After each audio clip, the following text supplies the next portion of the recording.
Hey there, friends and enemies. JoPaWrites here again, and today I want to talk about the Diablo 4 Server Slam Open Beta coming this weekend, which is your last chance to check out the game prior to full launch in June. I'm very excited. There's a new reward to unlock, some changes to some of the classes, and other reasons to kind of jump into this Server Slam if you're interested in the game and you're still feeling that itch that Diablo 4 was hitting as you played the previous betas like I did. So jumping right in, it does start on Friday, May the 12th at 12 p.m. Pacific time, and then ends on Sunday, May 14th at the same time. Now, this is a shorter beta, so you won't have long to check it out. Reason being, they want to stress the servers as much as possible, test it out, get everyone in at the same time to see how the servers will handle a large influx of players all at once, because we know at full launch there's bound to be issues, and the more they can mitigate that now, the better for everybody, because obviously it's something that's hard to control, especially when you have so many people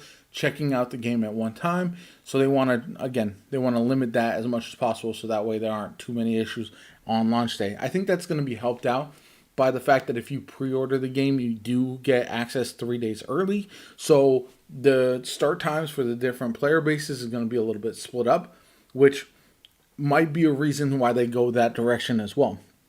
So you can download the Server Slam on any platform. It's already available, I know, on PlayStation and Xbox and Steam, I believe. So you can download that, have it ready for the full launch of the Server Slam as well. And you don't need to pre-order the game to get access. It's open to everybody, but you do need a Battle.net account. Now, the beta content is going to be similar to what we've seen in the past. One of the major differences is that instead of being able to go to level 25, you're only going to level 20, but you still have all the previous beta rewards that you can unlock. Those are all earned by hitting level 20. So you can get the beta wolf pack, you can get the other different rewards that you have available, as well as the new one, which is the Cry of a Shava Mount Trophy, which you have to reach level 20 and also beat the world boss Ashava. So if you do all of that, you do get the mount reward. That's what will carry over to the full launch. But your progress in the game, your character level, all that stuff, none of that will carry over to the full game. So just keep that in mind. You don't want to grind too hard and farm for perfect gear if you don't have the time to do so, or if you don't want to do so, because it's not going to carry over once the full game does launch. There are some changes as well to the Server Slam beta. Dungeon layouts optimized to minimize backtracking, changes to boss encounter difficulty and dungeon event rates. The reset dungeon button has been disabled. Keep that in mind. If you want to just reset dungeons, you're not going to be able to do so. The new reward, as I said, and then some changes to the classes, which are very good. We got buffs for the Barbarian, Druid, and Rogue. We got some nerfs and some buffs for the Sorcerer, and then some nerfs for the Necromancer, who was absolutely insane in previous beta. So I'm not exactly surprised by that. The melee classes were feeling a little bit underwhelming, so I'm really glad to see the Barbarian and the Druid specifically get buffed up. For context, I've played all of the characters except for the Rogue, and that's the character who I will be personally playing in this upcoming beta to try it out. I think once I go to full launch, I'm planning on playing either the Necromancer or the Sorcerer, so that's going to be my main, whereas my second class will most likely be the Druid, as long as it's in a good spot by then, but I might wait for Season 1 before I do jump into that. They have announced that seasons are going to be 3 months long, as you would expect. They're going to be fresh characters, as we've seen in past Diablos, all that kind of good stuff. So that's why I'm waiting. Other than that, we do have, like I said, the rewards. You get a title if you reach Key of Ashad. You get an early Voyager title earned by reaching level 20 on one character. The Beta Wolf cosmetic, again, hit level 20 on one character. And then the Cry of Ashava mount, which is all very nice. And I think it's a good reason to jump in and play the game if you want to have that stuff carry over. Now, a couple things to keep in mind is, one, again, like I said, you don't have to grind too hard for this, because all your progress is getting reset, unless you want these rewards or you want to test out different classes to see which one you want to main once the full game does come out. Because once you've committed to a character and you've put 20, 30, 40 hours into a class, you're not going to want to restart right away until you've kind of maxed that class out. So you want to be sure which class you're really enjoying. That's why I'm trying Rogue for this.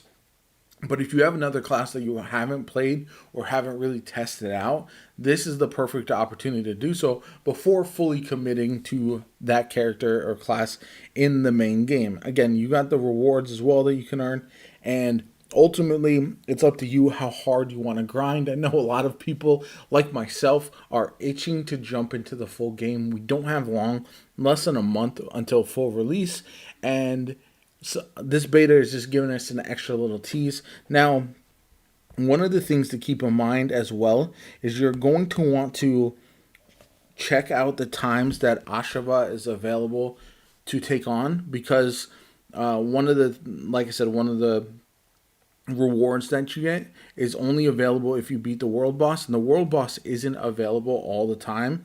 So once they do have that available, I don't believe they've fully announced that when Ashava is going to be available, but once I have that, I'll add it to the pinned comment down below. It's something I might have missed. As I've been doing my research, I haven't seen the full times, but I know they released previous betas multiple times throughout the weekend, so I want to definitely get that to you guys. So the final spawn will be 9 a.m. Pacific on May the 14th, and it seems like Ashava, this beta, the previous betas, she only spawned a couple times, whereas this one will spawn every 3 hours, it looks like.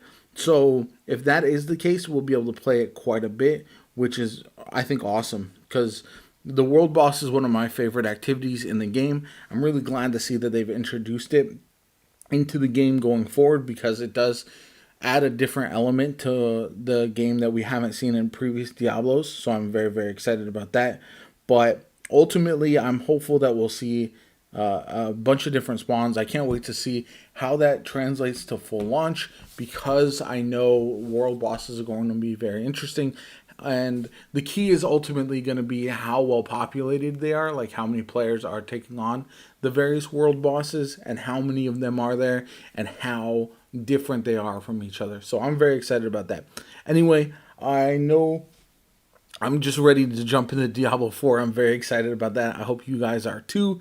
If you enjoyed the video, make sure you hit that like button, subscribe to the channel. I'm trying something new with this channel and putting a little Diablo on this channel and seeing if I want to put Diablo 4 on my main channel, which is this one, or on my RPG channel that I have as well. So definitely let me know in the comments, leave a like, subscribe. If you want to see Diablo on this channel, let me know for sure, because I would very much appreciate the feedback. My name is JoPa. I hope you have a good one, and I'll catch you all later.